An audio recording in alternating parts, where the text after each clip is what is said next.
খাজনা আদায়ে দরিদ্র প্রজাদের উপর জুলুমরত জমিদারের নায়েবকে নৌকা থেকে ধাক্কা দিয়ে সুপরিচিতি পেয়েছিলেন সিরাজগঞ্জের একজন স্কুল ছাত্র ফরহাদ হোসেন। 1923 সালে তিনি জন্মগ্রহণ করেছিলেন সিরাজগঞ্জ সদর উপজেলার খোকসাবাড়ি ইউনিয়নের দিয়ার পাঁচিল গ্রামে। 35 বছর আগে চলে গেছেন না ফেরার জগতে।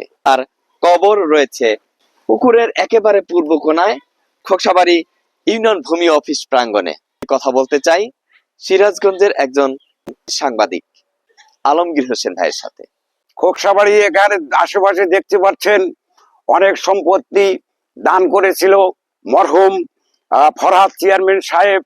মরহুম ফরহাদ চেয়ারম্যান সাহেব একজন জনদরদি মানুষ ছিলেন। মরহুম ফরহাদ চেয়ারম্যান এখানে অনেক সরকারি প্রতিষ্ঠান করে গেছেন।